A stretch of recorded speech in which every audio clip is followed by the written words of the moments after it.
La firma del Tratado Naval de Washington en 1922 limitaba la cantidad de fortalezas flotantes que podía disponer cada nación. En aquel entonces, el poderío naval de una armada se medía por sus acorazados. Pero en poco tiempo Japón y Alemania se retiraron de los acuerdos. Por segunda vez el mundo se acercaba a un conflicto a gran escala y los beligerantes debían preparar sus flotas.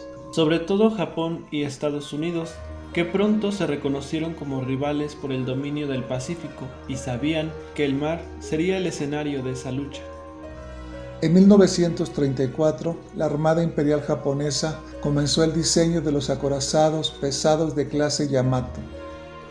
En mayo de 1935 ya habían finalizado el diseño de dos gemelos gigantes, el Yamato y el Musashi, pensados para ser los más grandes acorazados de la historia.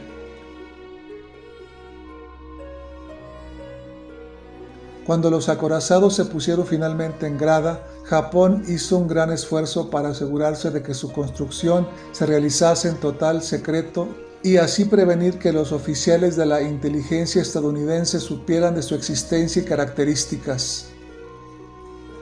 Japón no podía competir con la producción de los astilleros de los Estados Unidos una vez estallara la guerra, por lo que diseñaron a los buques de la clase Yamato para ser capaces de enfrentar numerosos tipos de buques enemigos al mismo tiempo. La quilla del Yamato fue puesta en grada en el arsenal naval de Kure, Hiroshima, el 4 de noviembre de 1937, en un dique adaptado especialmente para dar cabida a su enorme casco.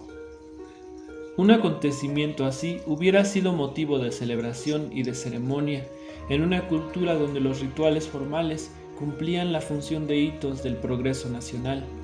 Por el contrario, se levantó una gigantesca cortina de sisal alrededor del lado del astillero que daba al mar, a fin de ocultar los trabajos en curso. Se utilizó tanto sisal para erigir aquella barrera que los pescadores japoneses no podían confeccionar ni reparar sus redes de pesca. El historiador estadounidense Craig L. Simon relata en su libro La Segunda Guerra Mundial en el mar, que a los obreros asignados a la construcción del nuevo buque se les exigió, además, prestar juramento de secreto y se les entregó un brazalete numerado. Los guardias armados de todos los accesos al astillero comprobaban que toda persona que entraba en la zona de construcción debía estar debidamente autorizada, a pesar de que no se les había informado detalladamente sobre el tipo de barco en el que estaban trabajando ni qué tamaño tenía. Era gigantesco, como una ciudad flotante, y mucho más pesado que el temido Bismarck, que se estaba construyendo al mismo tiempo en Hamburgo, al otro lado del mundo. El Yamato fue botado el 8 de agosto de 1940 y nombrado en honor de la antigua provincia japonesa de Yamato.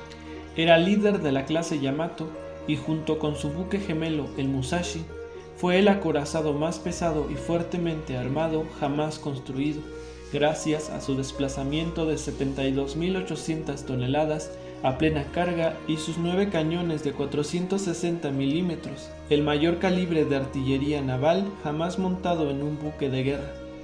Duplicaba en tamaño a los acorazados británicos o estadounidenses, sin embargo, su aspecto más llamativo era su armamento. Cada cañón tenía una longitud de 21,13 metros, pesaba 147,3 toneladas y era capaz de disparar obuses altamente explosivos o perforantes a una distancia de 42 kilómetros. Su batería secundaria comprendía de 6 cañones de 155 milímetros y 24 de 127 milímetros. Además, el Yamato portó 24 cañones antiaéreos de hasta 162 milímetros montados hacia el centro del barco. En noviembre de 1941, el Yamato fue sometido a pruebas de mar. Una de esas pruebas fue la milla corrida, cuyo resultado fue una velocidad máxima hasta los 27,4 nudos. El 16 de diciembre, meses antes de lo previsto, el acorazado entró en servicio en Kure. La ceremonia de la botadura fue más sencilla de lo habitual.